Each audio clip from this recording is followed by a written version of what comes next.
So that was approximately 3 minutes into doing this.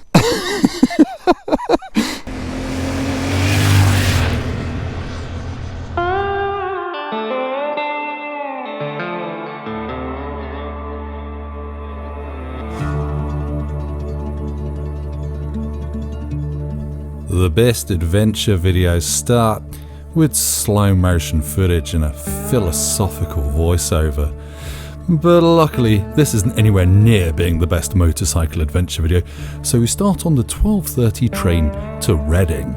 I'm on my way to begin a new chapter in my 16-year biking career.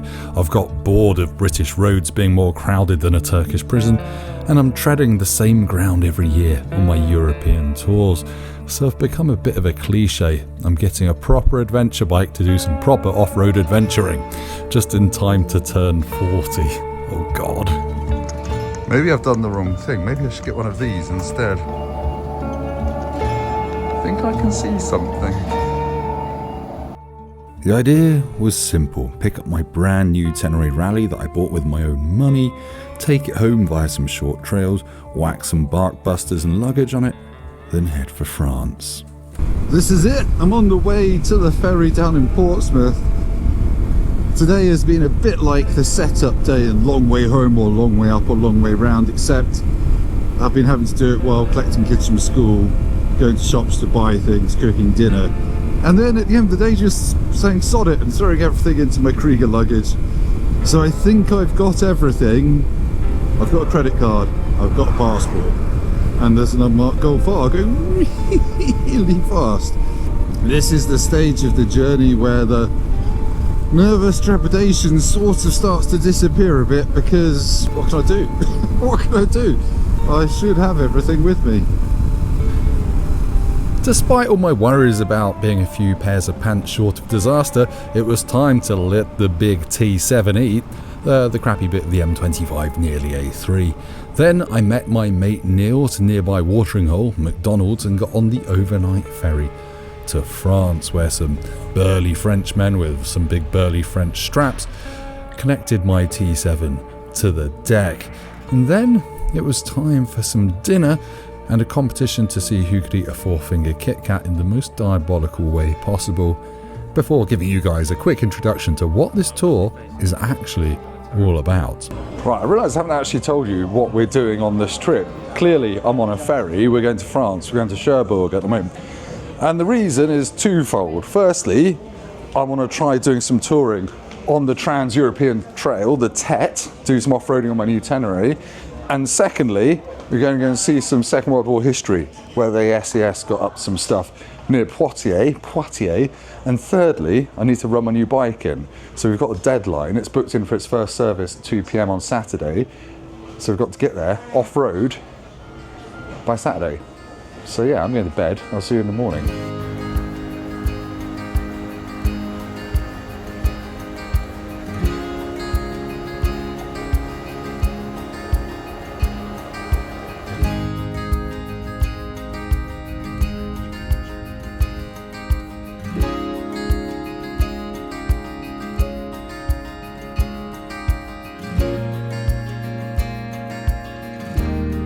Right, me and Neil have just got off the ferry after what was probably the noisiest, rattliest, least comfortable ship I've ever slept on. That almost made sense, we're quite tired. But anyway, we've just literally ridden about 2 miles from the ferry to the outskirts of Cherbourg. Now Cherbourg, if you're a history nut, you'll know, it was liberated a few weeks after D-Day. There was a big battle here at the end of June 1944. And I'm always amazed by how people who live in France just live among history that nerds like me geek out on. And there's a pretty sombre bit of history that has no memorial, has no markings, but you'll probably recognise it. We're going to walk a bit faster and get to it so we can do this in one shot without having to stop. Neil's on his first day as a cameraman. He's doing very well though. So yeah, here, this flight of steps. You might have seen a famous photo of an American officer standing here, I think he's an officer, with a very dead young German lad crumpled in these steps here. And I wonder how many people live here and have never seen that photo or aren't aware of the history. Probably they are aware of the history, but yeah. Right, next stop on our first day, Saint-Mère-Église. We've just stopped here for breakfast, but if you've not been here before, can recommend the Airborne Museum. As I said, won't have time to do it today, but there's loads of interesting stuff to look at there. But as a town, if I spin you around, this was the first French town to be liberated on the 6th of June 1944, as the 82nd and 101st Airborne troops landed in and around the town. About 14 US soldiers were killed who landed in the village square and the church square here. But everywhere you look, there are memorials to soldiers who survived, to soldiers who fell through greenhouse roofs and landed in gardens and got captured by German soldiers who then subsequently surrendered when they realised that quite a few Americans were here suddenly. So yeah, very interesting place. Obviously you've got the famous parachute statue of John Steele, who supposedly landed on the church, played dead for 2 hours before being captured by the Germans and then being freed. So yeah, there's lots of little boards around with now and then photos on. So it's quite an interesting place to come. It does get very busy, certainly in June, but there's a bloody great bakery down there. Just had a chausson aux pommes and a pain au chocolat. And all the roads are named after American soldiers. And if you can see down there in the garden of this house, someone's got an old American truck. It's quite cool. But anyway, we're only really here for breakfast. We're going to head down further south now, maybe swing by Carentan, maybe Le Dick Winters Memorial, and then we'll head towards Mont Saint-Michel, where we're going to get on the TET and start doing some proper off-roading, which I'm very excited about. Now I've had a Coke and I'm woken up a bit. Coca-Cola, not Colombian marching powder. It's market day today. Look, you can go get some Calvados and get absolutely shit-faced before 10 a.m. While I wouldn't normally recommend Normandy as a big biking destination if you love carving corners at 100 miles an hour, on an adventure bike it's quite good fun. The Dick Winters Memorial northeast of Sainte-Marie-du-Mont was unveiled in 2012, and Dick Winters apparently only agreed to his likeness being used for it if it was dedicated to all the junior officers who fought in Normandy, all the young leaders, so it's well worth a visit. Nearby is Le Grand Chemin and the Easy Company Memorial, which commemorates the famous D-Day attack by Easy Company on the German artillery pieces at Brecourt Manor. I think it's probably time to watch Band of Brothers once again.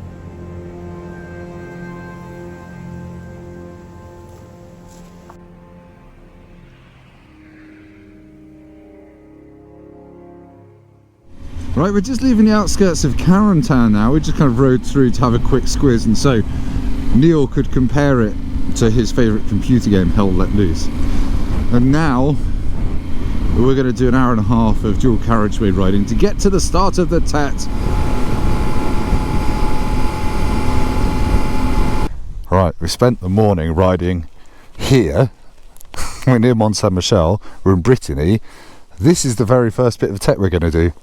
Should we go and fall off? I think let's go and fall off.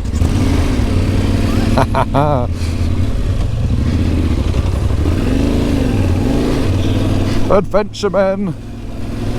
I'm tired already, can we stop? Stony? Oh, I don't like it, Neil. What are we doing?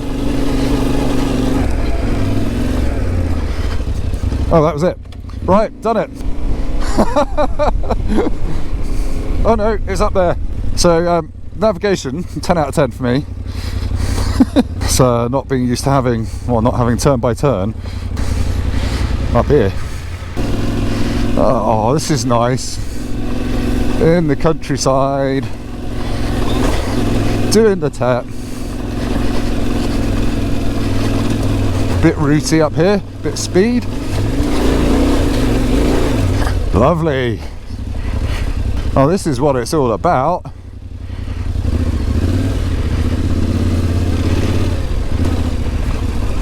Oh, this is already ridiculous. I like it. Oh, sit down here. It's a bit tighter than I thought.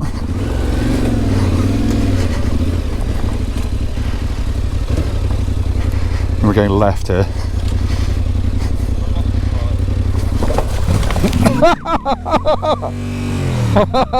So what we found out is a ditch there. So there's a ditch. I thought, is that a ditch? Oh, it is a big ditch. So that was approximately 3 minutes into doing this. Hey! I'm glad it didn't go fully down there though. Oh, thank you. Well, that's the stupidest falling off ever.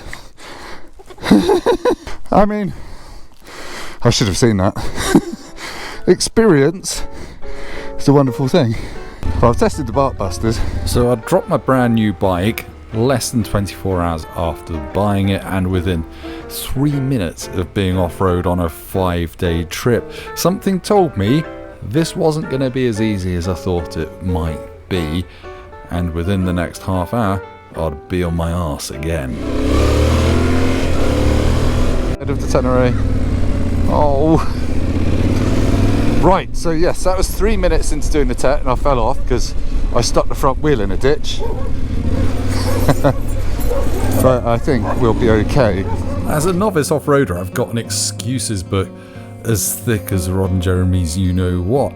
But at this point, both Neil and I were realising we were finding zero grip in the French slop. And there was a reason. We were running the wrong tyre pressures, which would lead to an interestingly horizontal situation for the Tenere again. I'm so sorry, bike. Yeah, just get through it. Pretty slidey though. I love it. We've already seen so much random countryside that we wouldn't normally have seen.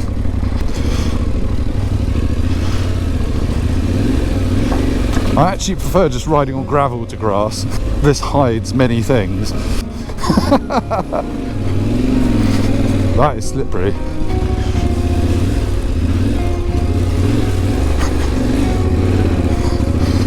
You know, I feel like a complete amateur.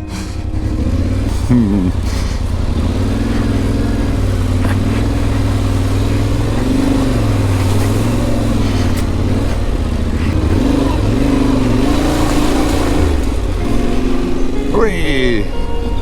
It is like being in the Surrey Hills again. This is mega. I've seen the surface changes so quickly. It's like dry and lovely, then mud, then slippery grass with mud underneath it. You gotta keep it going.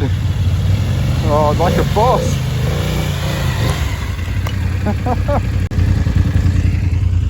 That's deeper than we thought, muddier than we thought, and sinkier than we thought.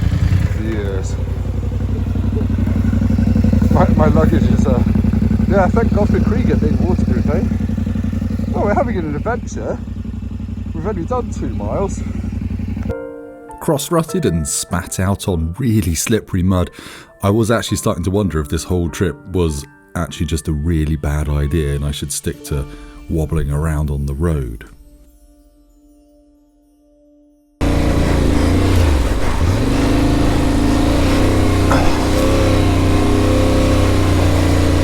Take that, clutch. Oh, it looks really easy when someone else is doing it. Like my front is just washing on this mud constantly.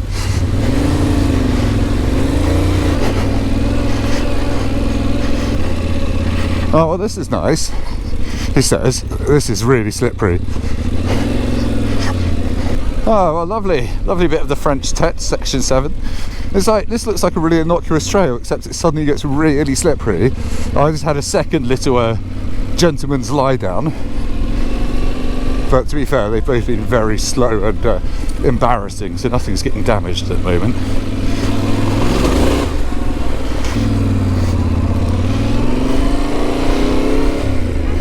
I don't know what I really expected with the French TET, but we've been doing it for about an hour now. And it has been a mix of beautiful farmers' trails, lovely little lanes, some nice little roads. Come on camera, like that one. But there's also been quite a lot of grassy single track with big ruts and some really surprisingly boggy bits. But we got carried away and didn't change our tyre pressures. So we've just dropped our tyre pressures down to off-road settings. Hopefully it gets easier from now on, because I can't do that all day because I just feel out of control in the mud. But otherwise, Tenere is doing amazingly. It's been fully down twice, no damage on it, just mud. And I'm loving life, apart from the bit where I'm really out of breath. but we'll look back on today and say this was a great day. But anyway, we're still about 200k from our accommodation, so at some point we will just get on the roads and get there. But this has been a great introduction to the French TET. Right, more TET, not for TET. So far, our least favourite stuff is rutty grassland like this. It's just really, really slippery.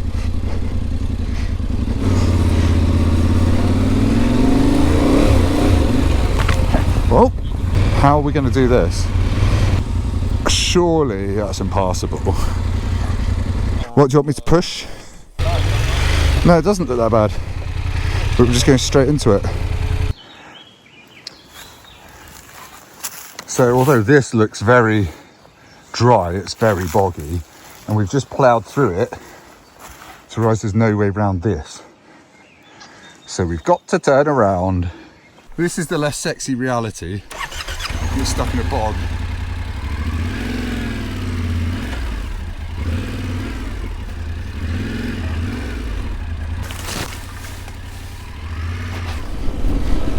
Right, we're back on the TET. We're taking the approach of do some road miles, do some TET, do some road miles, do some TET, because we're making extremely steady progress. And given that we woke up at 5 AM this morning, we don't want to get too knackered at the start of a big holiday. So we're just nibbling away at the TET like a oversized party ring. And then, yeah, now that we're on off-road pressures, it is much more enjoyable. Hi cows. Oh, this is what I want. This is what I want.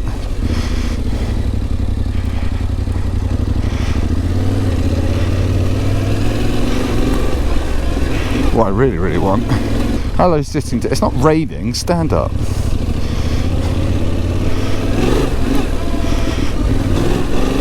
Whoa!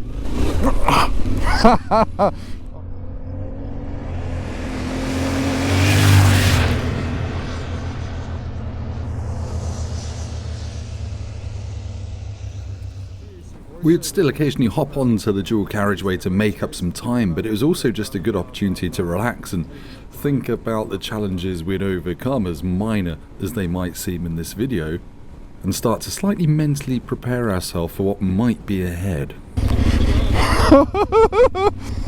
This is the content that we wanted. Yeah, I'm filming. I'm so glad I keep filming the really horrible bits where you can't see the floor. Oh my gosh.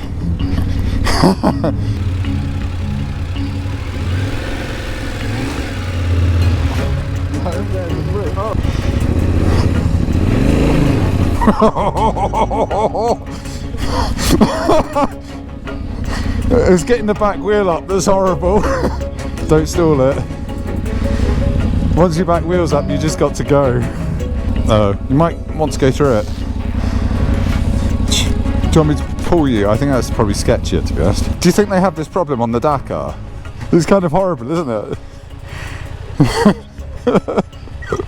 I think go through it. Oh, that's fine. Oh, that was so much easier than what I did. Yeah, it's much better standing up, isn't it? Stop being a fanny roadie. Hill climb! Hey, we're free!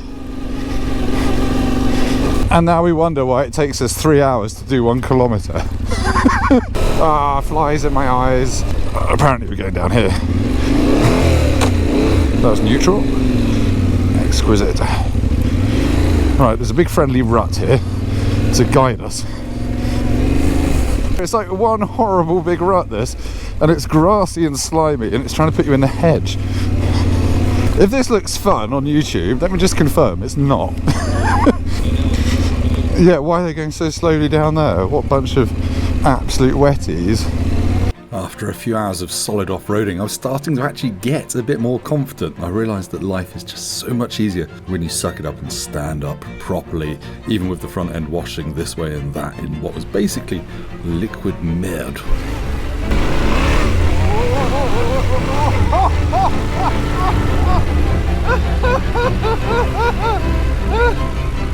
Fucking hell! I thought I was off then. I thought I was off. Wouldn't have done that on my MT10. Oh, look at this. This is the reward. After a brief interlude in which we definitely didn't donate one of DJI's finest drones to a French farmer in perpetuity, we headed to the Loire and our stop for the night.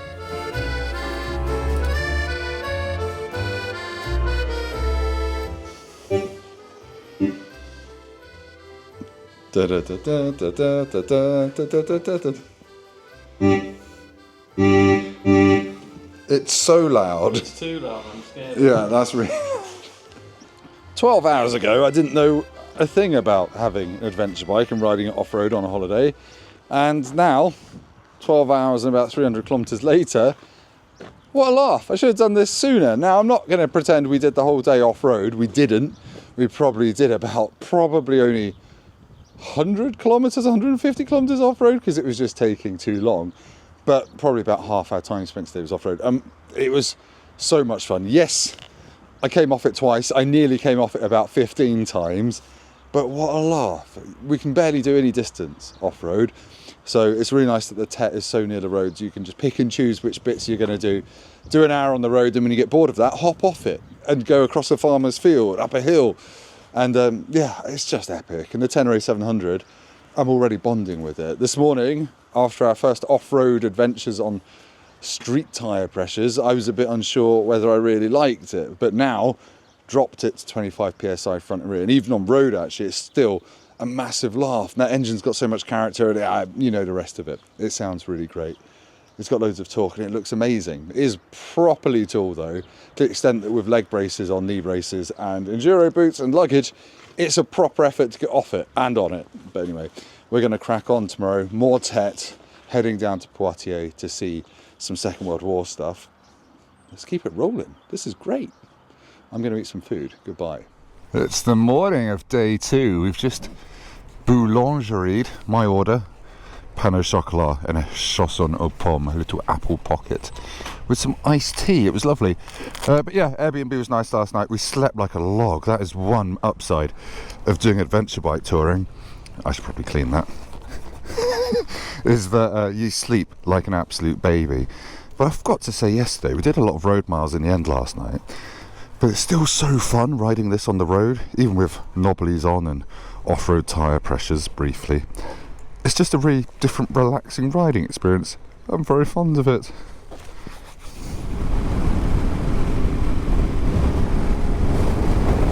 We're in vineyard country. It's beautiful. This is Chambois-sur-Loire. It is a very pretty town. It's got a very nice looking boulangerie. It's got big fluffy dogs and massive ruined castles. We're near a big river as well. It is gorgeous. Look at that. Look at that.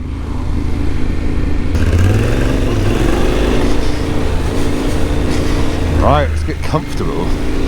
Right, this is the start of day 2. We're near a big river, so hopefully this will get quite scenic this morning. And hopefully the tyre pressures that we changed yesterday will make progress a bit better. Or a bit easier, anyway.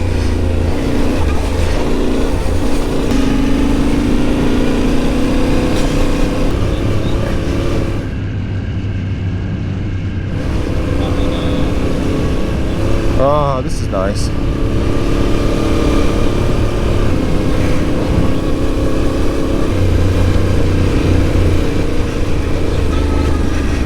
Oh shit.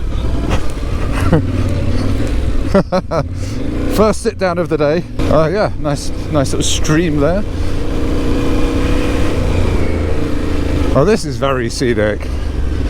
Again, I couldn't do this on my old MT10. Look at this. I think it was a heron. I'll have to review the footage.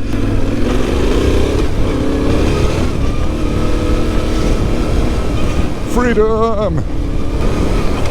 Oh, that nearly had me off the pegs. Oh, that hurt my ankle.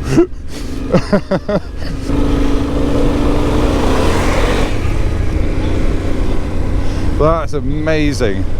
Who would live in a house like this? Look at Neil go, big F900. I say big, this is big as this. We're about to go and cross the big river, which I'm not going to pretend I know what river it is, but yeah. Done a few little grassy bits of the TET this morning. It's weird because even though it looks very easy, all the stuff we're doing off-road, you have to think about it constantly, being, oh, I don't want to go down into that rut, oh god, what if I slide into that one, oh, there's a big river there.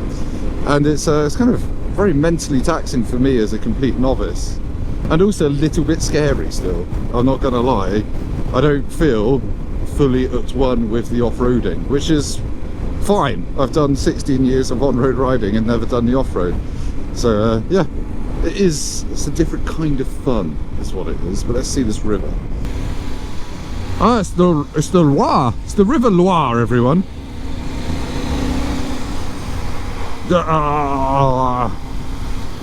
What a pair of absolute bellends we look. Alright, just because you've got horsepower. Oh, we get another bridge. Beautiful. Now it's onwards to Poitiers and some slightly depressing forests that I'm going to show you. This is not like the Surrey Hills, Neil. This is several factors of vineyard better, and we don't have that many random chateaus on top of hills in Surrey. This is gorgeous. So if you're interested in doing the TET and you don't want to do all the off-roady stuff, it's still worth following the route because there are so many little pretty moments and gems on it. Oh look at this, there's a little bridge, how cute, and the railway line. You can almost imagine the French resistance and the SES waiting up there to blow a train up as it comes past. That's what France is all about. Destroying the Nazi infrastructure.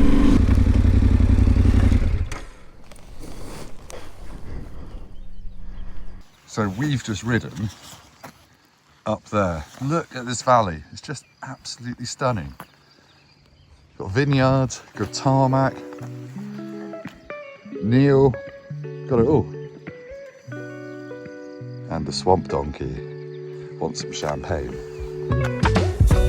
The beautiful blue morning gave way to a blur of hilly farm tracks and the inevitable heavy breathing from taking a few wrong turns and having to do about a 10-pointer to get out of it. But it was fun, honestly. Neil really wanted a McDonald's for lunch or a KFC, but I insisted we come and find a proper brasserie. And look at this. Look at the state of this. We're in a town called Montreuil-Bellay. I've almost certainly slaughtered that. But look at this castle. What you can't see is when you ride into the town, this on the other side has got a big lake, so you get this glorious reflection of the castle in this kind of big pond. Amazing. I want to go and eat some food though, while I creak my way across the road in enduro boots and knee braces. And then a moment of pure bliss.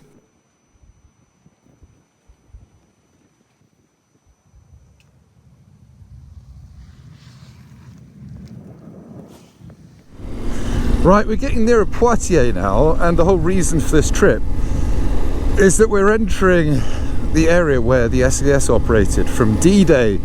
And yeah, we're nowhere near Normandy, but the whole point was that SES, some of the SES men under Captain John Tonkin were dropped into this area near Poitiers just after 1 AM on the 6th of June on D-Day, their objective being to interfere with German units trying to go north to reinforce the Normandy beachhead. But specifically, I think it's the 2nd SS Panzer Division, Das Reich, were stationed nearby.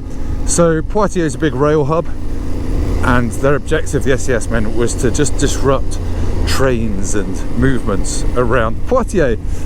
And we're very near Châtellerault, which I think on 10th of June, some local resistance fighters met John Tonkin and told him that there's a big German train there with 11 carriages carrying petrol for German panzers. So they sent a man out on a bicycle. He did about 110 kilometers on a bicycle to go and check it out. And there was indeed a massive German petrol train there. So they got in touch with the RAF and they sent over a bunch of mosquitoes and they blew the train up, thus depriving the German forces of a ton of petrol for their tanks. And then over the coming months, this group of SAS men, it grew. They linked up with French resistance fighters and camped out in some woods to harass the German occupying forces. And that's where we're heading later this afternoon, to see the forest that they camped out and the forest in which they were eventually captured and massacred. So yes, a cheery afternoon on the TET, but this is what we're here for. For the moment, I'm just going to enjoy bimbling across some French farmers' fields. Lovely. But it's always just a reminder that stuff happened here a long time ago. Well, not that long ago, 80 years ago, 81.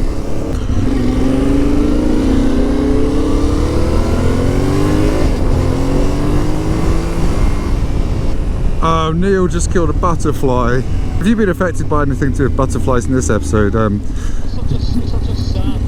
Go and dob Neil into the RSPCA. Just killed a papillon. Look at this view. This part of France is very, very pretty. Granted, it's not raining, but yeah.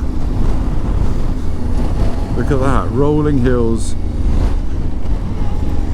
Yeah, rolling hills, rolling BMW X1s. And now down another kind of unclassified road. We've been around a centre parks just now as well. So yes, extreme adventureman outside a very convenient and slightly overpriced family holiday destination with a great swimming pool. What's not to like? Okay, I just want to give you a bit of an update from day 2 of doing the French TET. We've come to a crossroads, but look at this field. I think that's barley, or is it wheat? I'm not a very good farmer. But it's just blowing in the breeze with these waves going across it. Across a gentle valley to a farmstead on the other side. It's genuinely beautiful, and this is what really gets me going about off-roading. Yes, it's fun trying to stay on a bike, but also we've just ended up in all these beautiful little nooks in France that no one ever comes to. And why would you come here? It's just a farm track. And there's a beauty in getting here on a bike that lives near my house in Surrey. And it's doing well. Look at it. It's a bit splattered. But otherwise, needs a bit of a clean. But it's doing really well. And then look, there's a BMW here as well, which is faster, has better brakes, is about the same price as my bike, and is actually better in every measurable aspect, having ridden it last night. But mine's a nice shade of blue, that's what matters. Anyway, we're going to crack on and get down to Poitiers. Oh, it's quite grippy, it's fine.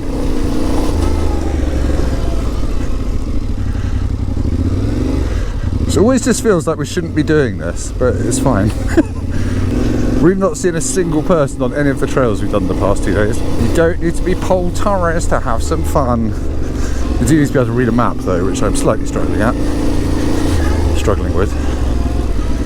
Pole Torres would be like, oh, I can't do stunts. There are cows. What a way to spend a Friday.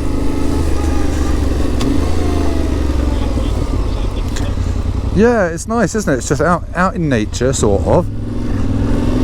I'd say the only thing you need to be a bit careful about on the TET is just making sure you leave yourself enough time to get to your destination, because it's not as efficient as going by road, unsurprisingly. So if you've got big mileages planned, at some point you do just have to take a rain check on the off-roady bits, and I don't think we should go in there. How's this for a bit of comic timing? Visor up and smash straight in the face.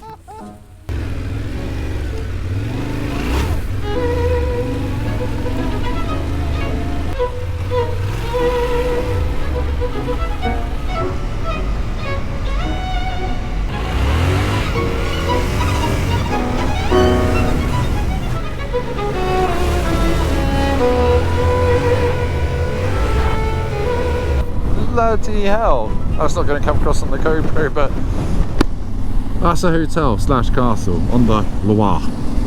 A lovely, lovely part of the world. Okay, we've just arrived at this woods, the Bois de la Roche, near the town of Verrières. I'm probably saying that wrong. So to continue the SES story, John Tonkin landed on D-Day. Then over the coming weeks, he basically amassed a force of SES, and they teamed up the local resistance and formed a squad that went round sabotaging German installations, railway lines, and generally making a mischief. But on, I think it's about the 21st of June, they set up camp here in these woods just outside Verrières, and they were here for about 2 weeks, which was possibly longer than they should have been here. And a few of the men apparently started visiting local ladies in the nearby town. And John Tonkin went to sleep, I think, on the night of 2nd or 3rd of July 1944, intending to wake up next morning and break camp and go somewhere else, because he felt they'd been compromised, and they had. At about 6 a.m. the next morning, about 400 SS troops surrounded the woods here on both sides. I'll show you the other side in a minute, and essentially attacked the camp. And John Tonkin told all the SS troops and the resistors to disperse, but eventually nearly 30 of them were captured by the SS, and a few of them escaped. I think about 11 or 12 of them escaped. There was an American airman here as well. And those who escaped, essentially a couple of weeks later, managed to get out of France on a temporary airstrip that they built about 50 kilometres east of here. But the story of those who were captured here, that didn't end well for them. Now, there is a little board here with some photos of the SES and the local resistors. I'd recommend getting the book by Gavin Mortimer called The SAS in Occupied France. One SAS operations June to October 1944, because that does explain all of this in much greater detail, and there's a whole timeline on this board here. I can't actually really get into the woods to show you, and I'm wearing very heavy enduro boots and knee braces, but this is the sort of terrain where they were camped out for a couple of weeks at a time with a jeep, making raids on nearby Germans. As I said, it's very peaceful now, but yeah, horrible, horrible attack. People escaped down towards a stream, or tried to, and they were captured on the other side of these woods. We're going to hop on the bikes and go to the other side of the woods, because there's another memorial around there. Right, we're just the other side of that forest now from where the SES memorial is, and there's a memorial to the French resistance fighters who were captured alongside the SAS, and there's another plaque over here saying this is approximately where 6 of the captured resistance fighters were executed at about midday on the 3rd of July, and one of them hid in a ditch along here under his camouflage jacket and escaped the Germans. But as I said, if you've not read about any of this, I recommend that book I just mentioned, because it lists all of the SAS operations that happened around here around D-Day, most of which I hadn't heard of. And they were doing crazy things like taking over chateaus, and they had anti-tank guns flown in. They had big battles with the Germans hundreds of miles from the Normandy beaches, which is all we normally hear about. So I highly recommend nerding out on Operation Ballbasket and its surrounding operations if you're interested. But anyway, we're going to head now to where the SES men met their end, and then we're going to carry on with a bit of the tech. A couple of days later, on the 7th of July 1944, the 30 captured SAS men and a downed American airman, Lincoln Bundy, were brought about 30 miles west of where they were captured, near Verrières, to here, the forest of Saint-Sauvant, where, in accordance with Hitler's commando order, which decreed that any parachutists caught behind enemy lines were to be executed without a trial, and the 30 men plus the American were brought here and executed and put into 3 pre-prepared mass graves. Now, apparently, in the last moments, the SES men tried to convince the SS to spare the life of the American airman. After all, he had just been shot down. He wasn't there to perform commando raids, but they didn't listen, and he was executed along with the SAS men. And we're about 30 metres in the woods here, and these are the burial pits. And we've ridden probably about 4 miles down forestry tracks to get here. It's properly secluded. You can see why the Germans picked this spot. There would be no one around for miles. And in fact, the bodies weren't discovered until December 1944, some 5 months later, by a party of hunters who were out looking for wild boar. And they found the burial pits. And this one's quite interesting here, because there's a little cross on it. I don't know if it's going to come across on the camera. 2024, never forgotten, by the family of John Tonkin, the man who led them all out here. Now, if you want to come and see this for yourself, we're just about 3 or 4 kilometres north of the town of Rome, That's ROM. On this forestry track, you'll know when you get here because there's a big stone memorial and an information plaque just here. And just to the left of it, there's a path that heads into the woods to the burial pits. But for now, we're going to head to the cemetery to see the final resting place of these brave men.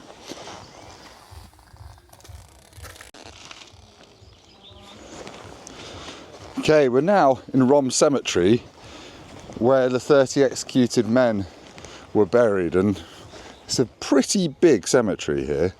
They're tucked away in this corner, and here they all lie. With some SES memorial wreaths. All died on the 7th of July 1944, age 20, 26, 29, 23. Laid to rest together.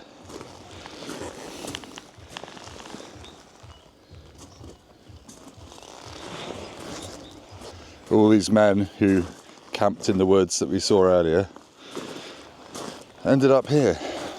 22. And there's another couple over here which talks a little bit about it.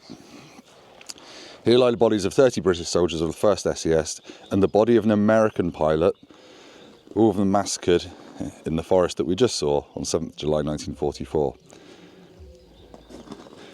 It says every year on the 29th September, on the occasion of St. Michael, patron saint of paratroopers, a ceremony is held in their memory. The British veterans of the SES frequently pay a visit to these graves to honour their comrades. Standing here slightly on its own is the grave of the American airman Lincoln Bundy, who was captured, as I said, along with the SES troops and executed as well. And it says, buried in this or the nearby communal grave. That's because they were never sure which remains specifically were Lincoln Bundy's, because the Germans had removed all the ID tags after the executions. And here we've got a memorial plaque to the 3 troopers who were wounded in the fighting and captured by the Germans, taken to hospital, and it's believed they were later killed with lethal injection. Their bodies were never found. And there's another 4 here. It's an incredibly sobering place, if you can ignore the fact that someone over there is blasting out a remix of Bon Jovi's It's My Life. It is early on a Saturday morning and they're having a rave. Onwards. Okay, that brings to an end the part of the video about the SAS and their actions in Operation Ball Basket. But honestly, there are so many fascinating bits of SAS history around here that I couldn't put them all into this video and still do some riding. So go and check out this book that I'm putting on screen now. It's got GPS coordinates of all the sites, of all the farmhouses that the SES and the resistance occupied, of the battles they had, the ambushes that they laid for German troops. It's all in there with then and now photos as well. So if you're ever in this area and you want to come and explore some of these sites, it's a really good book. And thank you, I can't remember who, one of my Instagram followers recommended it to me. There's another book as well about SES operations later in the war. Yeah, go and have a look and check it out if you've got half an interest. But now it's time to hop on the motorway and head to the coast, to La Rochelle. The next stop on our journey involves jet wash to get the mud off these bikes, and then a Yamaha dealership in La Rochelle who are going to give the Tenere, the Swamp Donkey, its first service. Just ticked over 600 miles, it'll be about 650 by the time we're there, I think. And then I can open her up a bit more. Not her, don't call bikes ladies, it's disgusting. I'm going to have to flagellate myself. The filthy, dirty Swamp Donkey hit 1,000 kilometres on the way to La Rochelle, and it was now officially run in. And with no working jet washers in town, I delivered it to the French Yamaha dealer, absolutely caked in crap for its oil change service. Except the dealer was closed for lunch. We had to wait for an hour while eating delicious cookies and sandwiches. It was awful. Please give us some sympathy. Okay, a bit of a trip update. My Tenere Rally is currently being serviced here in La Rochelle. Neil's whiling away the hours by watching some British super noodles, and I'm doing thumbnails for a video that you probably watched a couple of weeks ago. It's very exciting. What a holiday. Right, there we have it. About an hour and 50 minutes later, my first service is done at Clinique Moto here in La Rochelle. It's about €195, or exactly €195, and they cleaned it. The swamp donkey's looking clean, and they've cleaned my luggage, which all the Airbnbs we've got left to stay in will appreciate, I think, because this was absolutely cake. So I'm looking forward to being able to use it properly now and rev it out a bit more. Not that that does much on a Tenere, because it's all talk. But anyway, we're going to head to L'Île de Ré, a very beautiful island just off the coast of La Rochelle, and see a beach. Not a war beach, just a beach to relax on. Probably won't film that bit, unless you want to see my...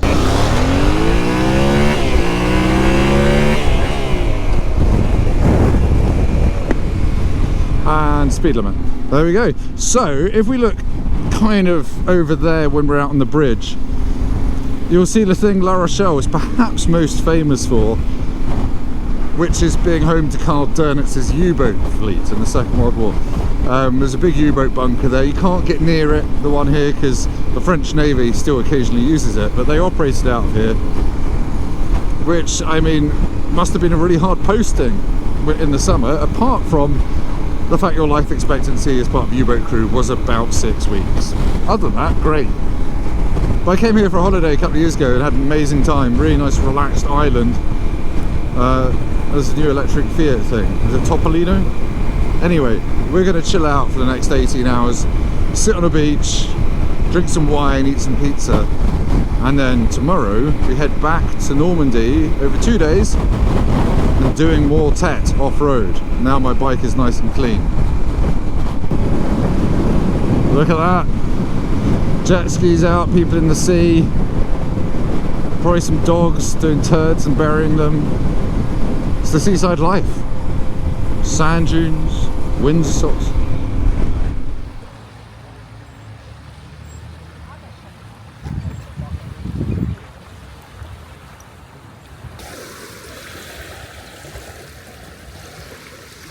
Right, I wouldn't normally do this because it's incredibly cringeworthy, but this is our Airbnb in the L'Île de Ré. You go through this lovely grey gate and you're into the courtyard, complete with Tenere and F900 GS and a hot tub or sex pond if you use one in your own house. I'm looking at you northern motorbike YouTubers, but anyway, inside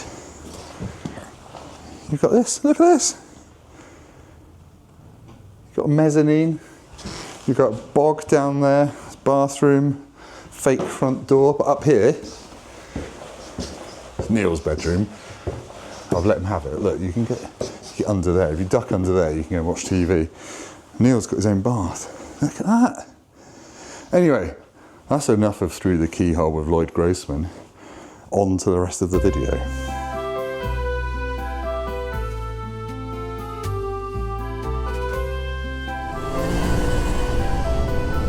I'm nearly falling over. Going for it. This is a proper adventure now.